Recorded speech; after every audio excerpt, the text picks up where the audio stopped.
Assalamu alaikum wa rahmatullahi wa barakatuh, and welcome back to our Arabic classes. We are doing the Medina Arabic course book 1, and we are continuing on from our previous lesson, which left us on page 51 on that particular exercise, which we are hoping, inshallah ta'ala, we can complete the lesson, which would be now the end of lesson number 9. But be that as it may, let's continue from where we were. Bismillah walhamdulillah wa salatu wa salamu ala rasulillah wa ala alihi wa sahbihi wa man wala. So we are here on the page Tamarino, which means exercises.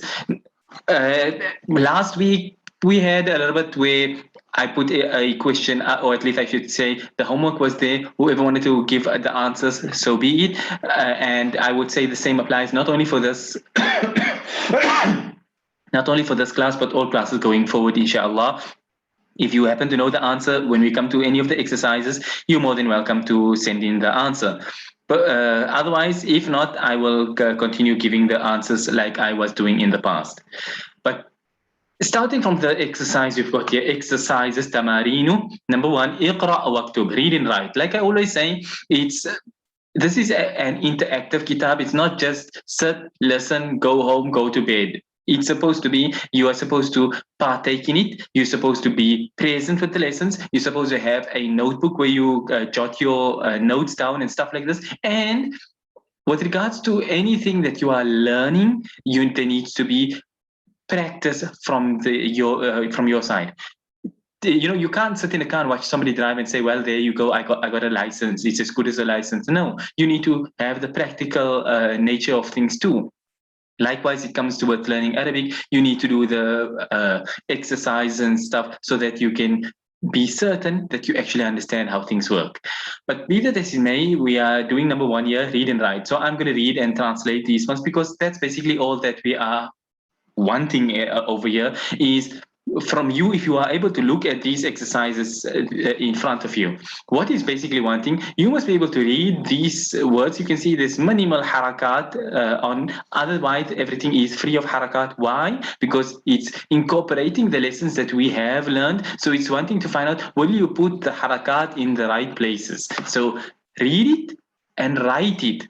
If you are able to write it, or if you happen to have a hard copy of the book, then you could now put your harakat on the words in the right places, which is just as well as the writing the whole thing out. But the reason why he also has write it is as a side thing, it's also teaching you Arabic writing. But so be it, let us continue. He says الطبيب الجديد في المستشفى والطبيب القديم في المستوصف. الطبيب الجديد, the new doctor, في المستشفى, is in the hospital. والطبيب القديم, and the old doctor, في المستوصف, he is in the clinic. So المستوصف is a clinic, المستشفى is the hospital. We did the word mustashfa before. Mustawsaf is a new word, but Mustashfa, as you know, Tabibul Jadidu, we did this law, the description, the Mawsuf Sifa sort of thing here, and then we've got here the word Mustashfa, words which are on this pattern, like Amrika and in Kaltara and so on and so forth. It's غير منصرف, as I had explained, so it means it will never get a kasra. It also doesn't get tanween either. But mustashfa, it's supposed to be in a normal case, like you can say fil mustawsa fi, it gets a kasra. But here it's fil mustashfa, it's not fil mustashfayi, fil mustashfa. The word does not allow a kasra to come on it, so fil mustashfa.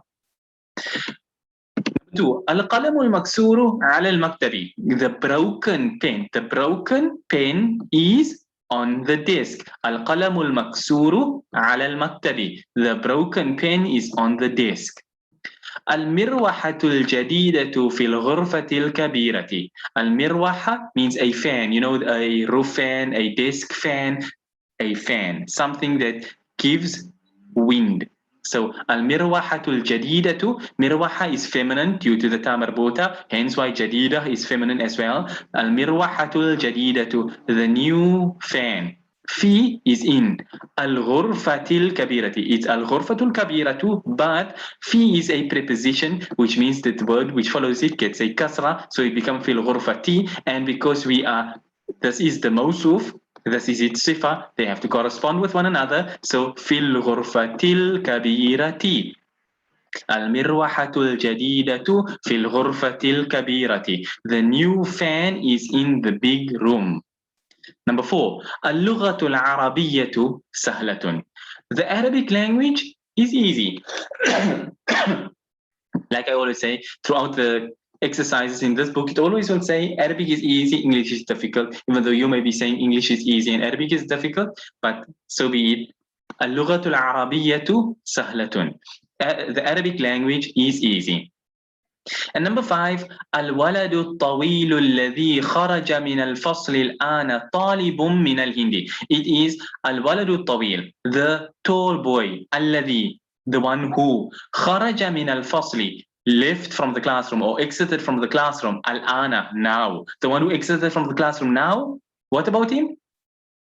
طالب, it's طالبun with a ضمتين on the word طالبun, but obviously pronouncing it with tajweed changes it to talibum, you know, the law of tajweed. So talibum min al hindi.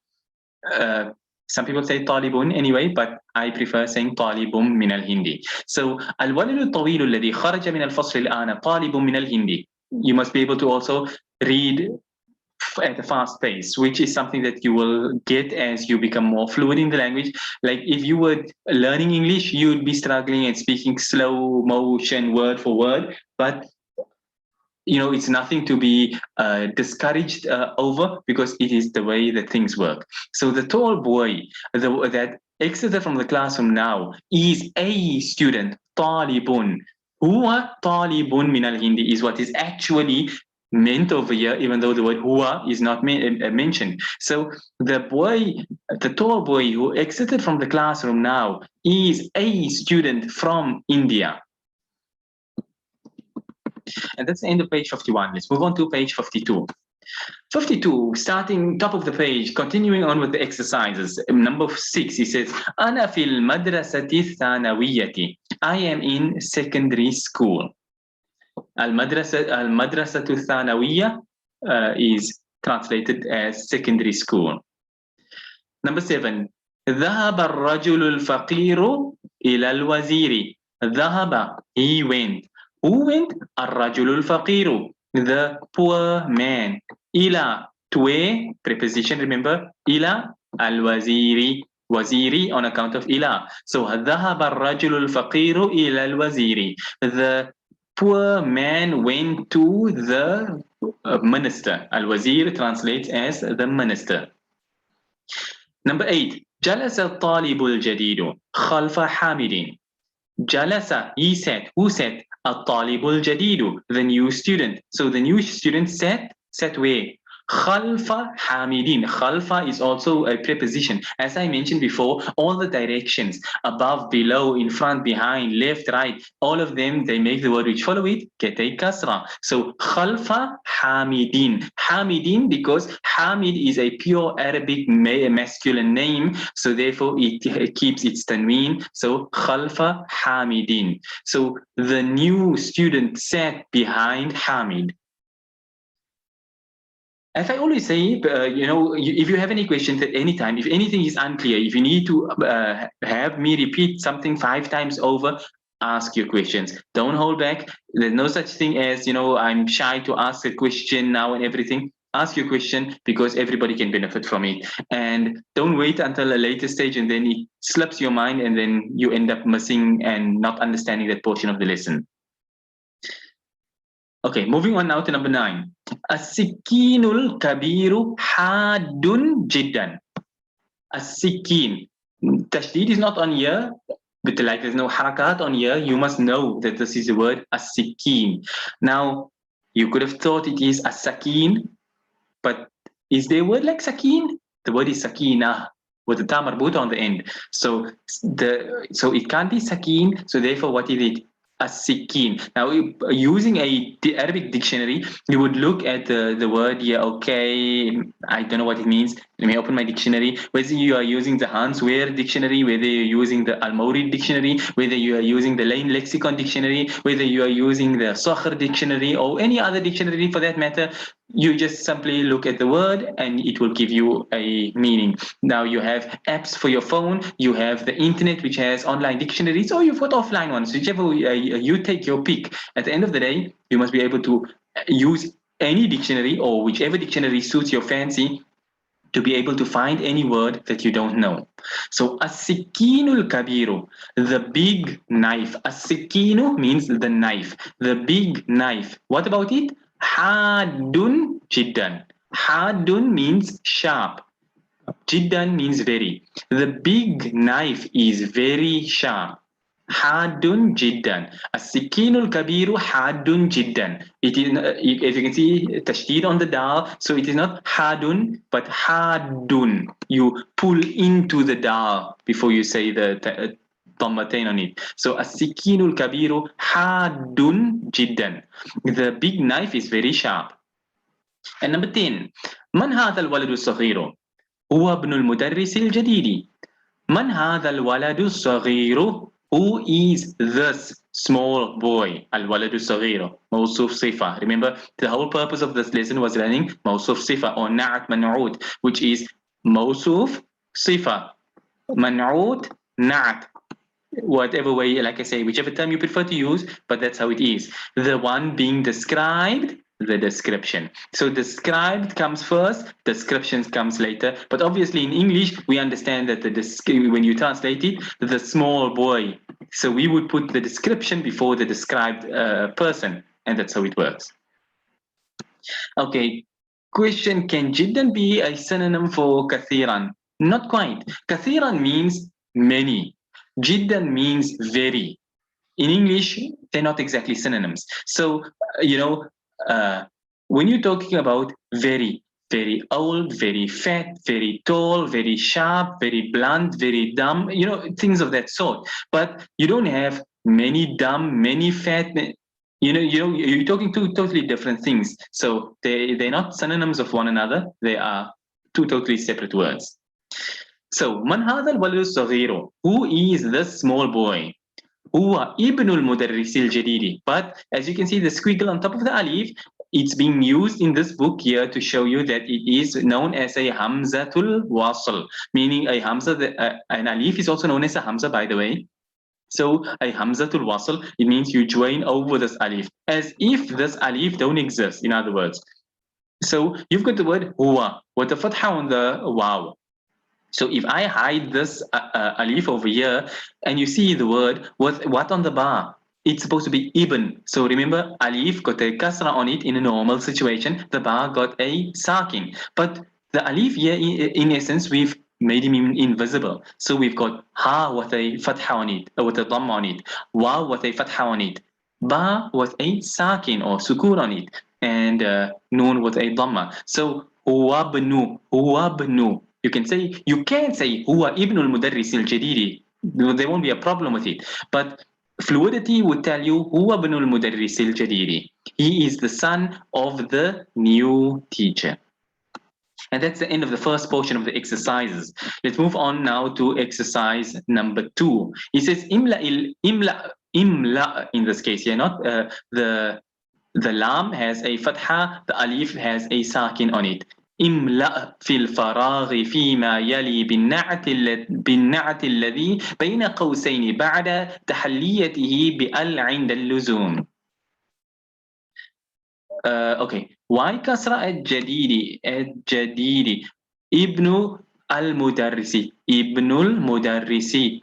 We are taking the he is being attributed to ابن المدرسي. بيت الطبيب, as you know, the mudaf ilay, as we had done previously, the one that the person or the thing is being attributed to. So the boy is being attributed to al-mudarrisil jadidi. He is the son of the new teacher. So therefore, as you know, it gets no, it's not because of the word ibn. The word ibn is neither here nor there. That is why it is ibnu, because huwa made no effect on the sentence. As you know, as I mentioned this before in the past, by default, dhammatain is the ending of a word.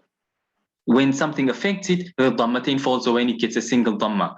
And of course, That's how it tends to go. Now, huwa is a word on its own. It don't change. You don't get who, or hui. It's huwa is huwa. It never changes. But ibnu, ibna, ibni, it can change. But ibnu, because nothing is affecting it, so it remains in its original form with a dhamma. It's supposed to be al-mudarrisul jadidu, but because of being mawsuf, mudaf ilayhi, al-mudarrisi, it got a kasra, and thus al-jadidi is mawsuf sifa, so therefore it corresponds with this one, and this one is affected by this one, so therefore they are a tag team over here. Huwa ibnul mudarrisil jadidi. Okay, so that was number 10. Moving on now, back what I was saying. املأ في الفراغ فيما يلي بالنعت التي بين قوسين بعد تحليته بال عند اللزوم. He says املأ means it's a command to tell you fill in. Fill in the blanks in what follows. The following blanks. بالنعت الذي بين قوسين. قوسين, if you were to look at it in a dictionary, قوس singular, قوسين two قوس, which literally means two bows. But when you are talking about brackets in English and you translate brackets into Arabic, the word used is قوسين. So قوس, قوس, two قوس, قوسين. This is a قوس, that's a قوس, a bow. You know, so fill in the following blanks by putting in the sifa, but they use the word na'at. So the sifa, which is between the brackets, after you applying alif and lam when necessary, and the luzum meaning when necessary. So let me give number one, and you will see. We've got ain al mudarrisu. Now here's the blank space. Now you're going to take jadidu and you have to put him in here. Ain al mudarrisu jadidun. No, that's wrong. So what is it meaning? عند اللزوم, when necessary. So we're dealing with al-mudarrisu. Now we have to describe the mudarris. We have to give him a sifa. Here's the sifa that we need to attribute to him, which is the word jadidun. But he's got alif and lam. And as you know, when it comes to mawsuf sifa, na'at man'ud, they have to correspond in number, in gender, and of course in being definite and indefinite. So al-mudarrisu is definite. So therefore, jadidun cannot be kept as jadidun because it's an indefinite word. So they have to correspond. So therefore, we change jadidu and we make it al-jadidu. Ayn al-mudarrisul jadidu. We add alif and lam to jadid and add him to the sentence. Ayn al-mudarrisul jadidu. Where is the new teacher?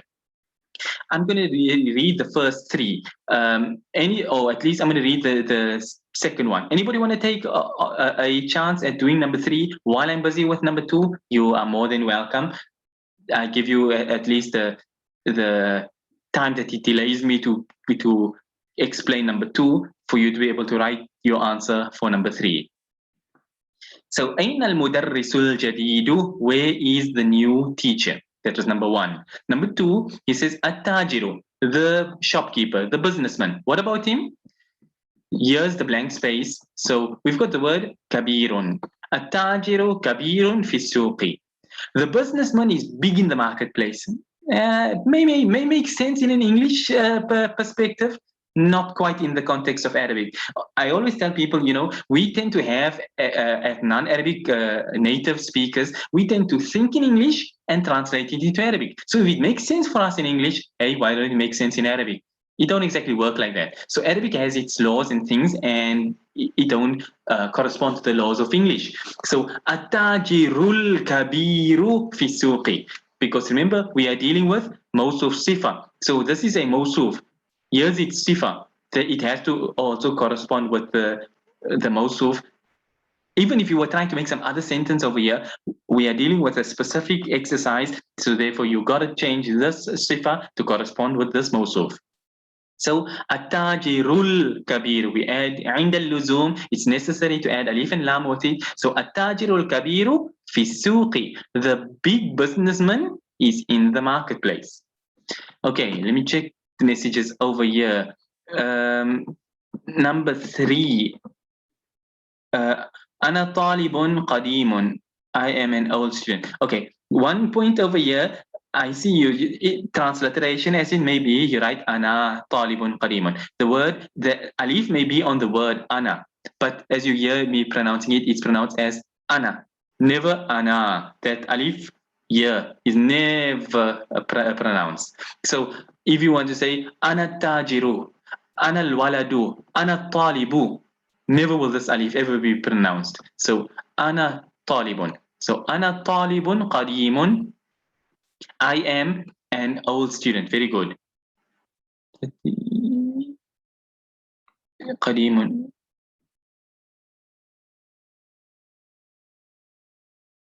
Okay, قديم, that's correct. So طالب, as you can tell, this is our موصوف in this case here, but it is like, so to speak, almost like indefinite. There's no alif and lam attached to it. Thus, قديم has to correspond. So أنا طالب قديم. I am an old student. Very good. Moving on to number 4. I'll give you a chance to do number 6 because you can even do number 5 because it's only one word essentially that's going in. So I'll do number 4. You can do number 5. Whoever want to take the chance at it. So number 4. جلس الطالب جديد خلف محمدين. I'm reading from the words written here, not what it's supposed to be. So we've got جلس الطالب. He said. Who said? الطالب. Now we're describing at-talibu and we've got the word jadidun. So at-talibu, alif and lam is here, therefore the sifa has to correspond. So jalasa talibul jadidu. Jalasa talibul jadidu خلف محمد, behind Muhammad. So الطالب الجديد جلس الطالب الجديد, and because of خلف, therefore محمد becomes محمد. جلس الطالب الجديد خلف محمد. The new student sat behind Muhammad. Okay, that was number 4. Okay, maybe number 5 was a bit much because of the amount of text here. So maybe you can take a chance with number 6. Okay, somebody writing here. Let me see. من الولد الطويل؟ من الولد الطويل الذي خرج الآن من الفصل? Who is the tall boy that left right now from the class? من الولد الطويل الذي خرج الآن من الفصل؟ من الولد الطويل الذي خرج الآن من الفصل؟ Very good. 100% correct. So you can say that left or who left, that's purely from your translation perspective. Whatever sounds smoother in the language that you are translating to. Remember, we are not dealing with verbatim here. We are talking about, at the end of the day, do we say in English when you speak the boy who left, or do we say the boy that left? In English, you say both of them are fine. Therefore, whichever of the two ways you translate it is perfectly fine. It all comes down to your choice of words that you use at the end of the day. Okay, so that was number 5. من الولد الطويل الذي خرج الآن من الفصل. One thing I always also tend to give an example of, let me just get here. من الولد الطويل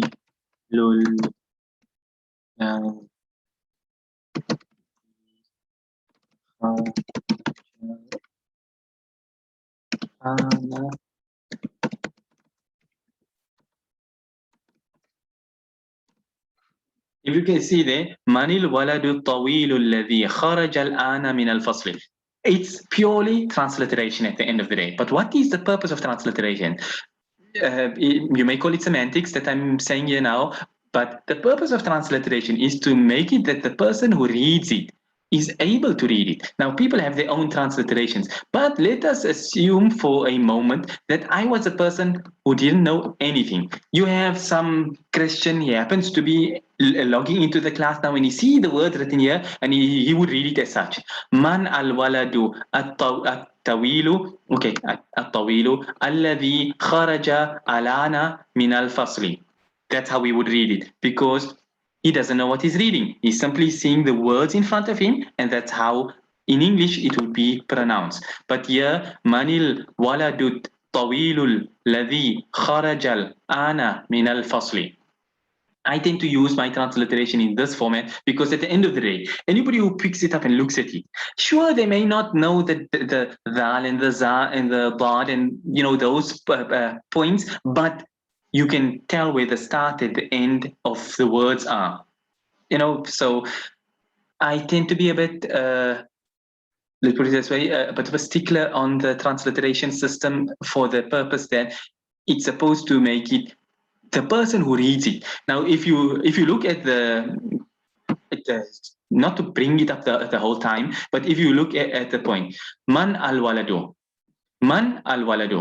الطويل الذي خرج الآن at least من الفصل is 100% correct, but man al-waladu, I explained this law before, that man al-waladu, you join it, you say manil. إذا حرك بالكسرة, as the principle goes. When you have to join, you join it with a kasra. So, your transliteration system tells the listener that you know what you are talking about. Thus, you've incorporated that law in your transliteration. Al-waladu.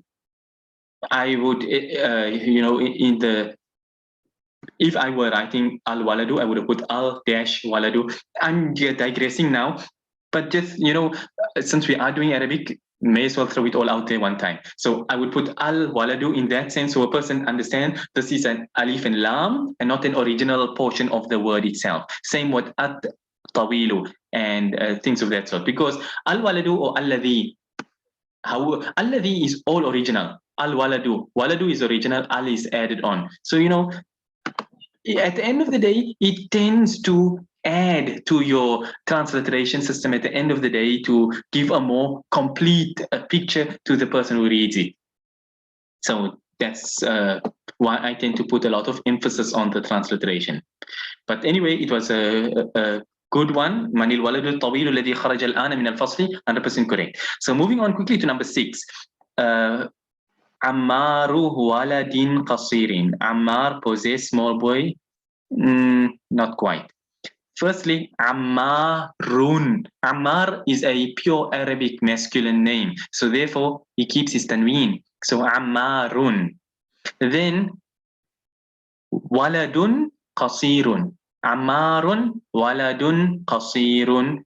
The no possession here in this context, we are saying Ammar. What about Ammar? He is a waladun qasirun.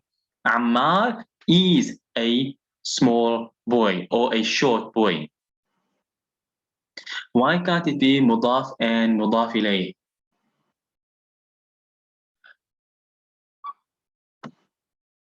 Look at mudaf and mudaf ilayh. What do you notice the difference between jalasa talibu and this one over here?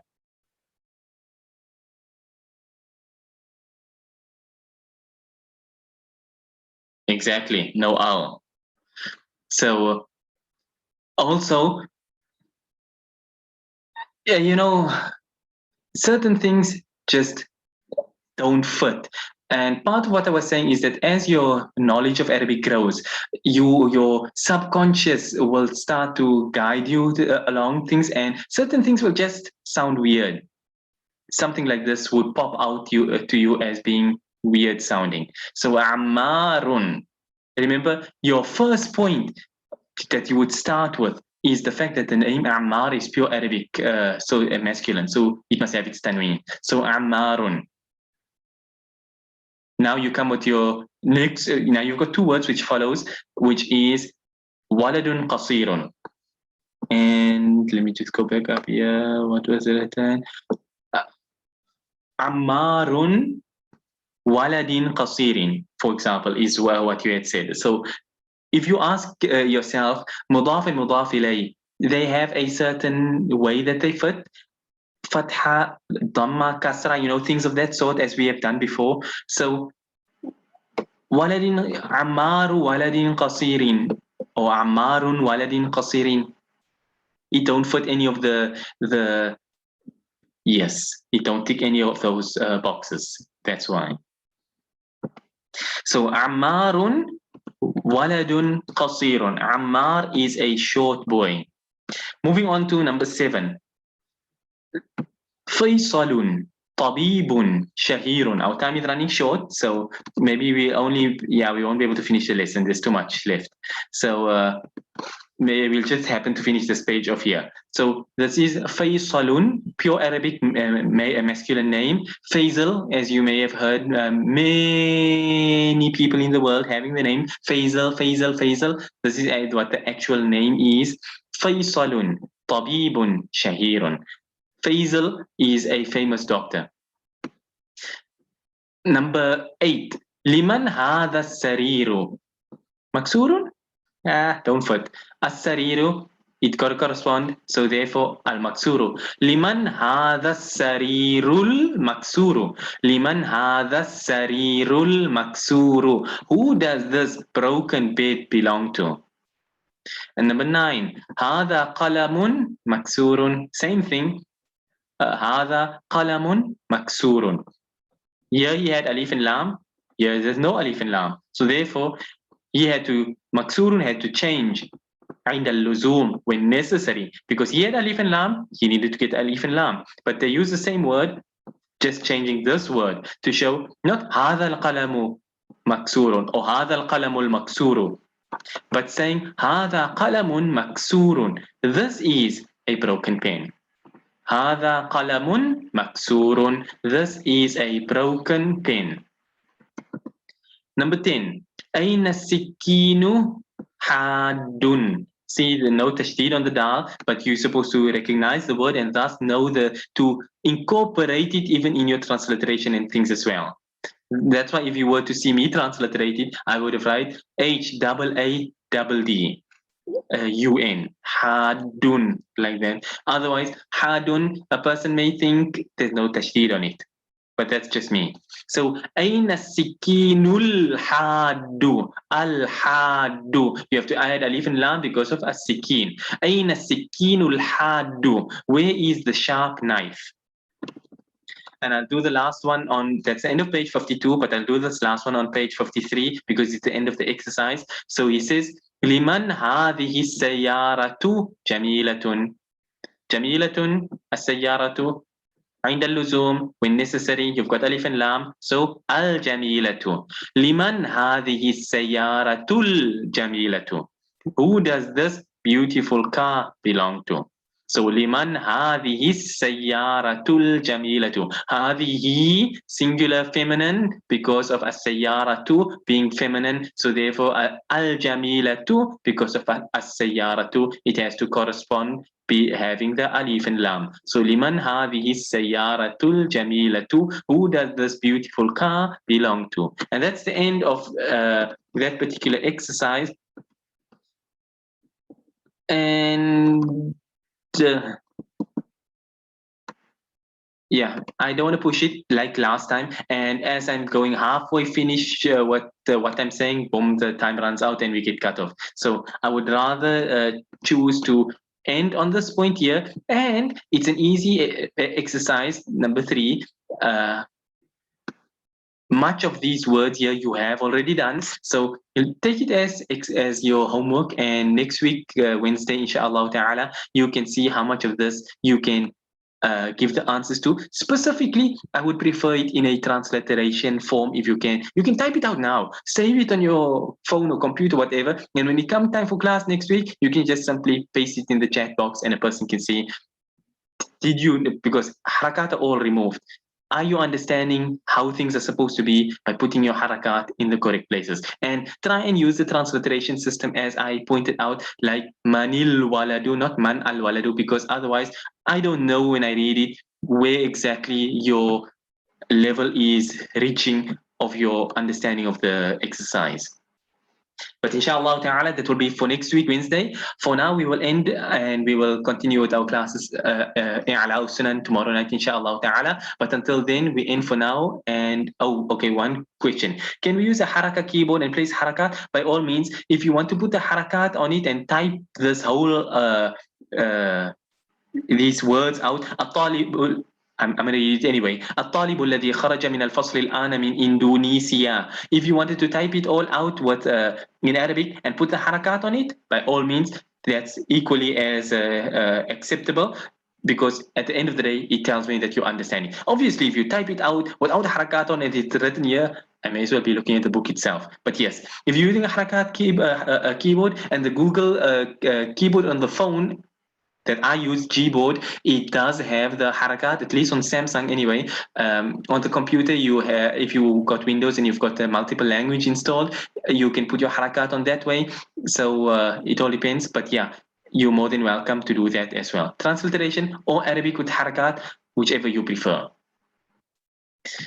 But yeah, that will be for next week, Wednesday, inshallah ta'ala. Until then, we will end for now. Wa sallallahu wa sallama wa baraka ala nabiyyina Muhammad. Subhanallahi wa bihamdihi. Subhanaka Allahumma wa bihamdik. Nashhadu an la ilaha illa anta. Nastaghfiruka wa natubu ilayk. Wassalamu alaikum wa rahmatullahi wa barakatuh.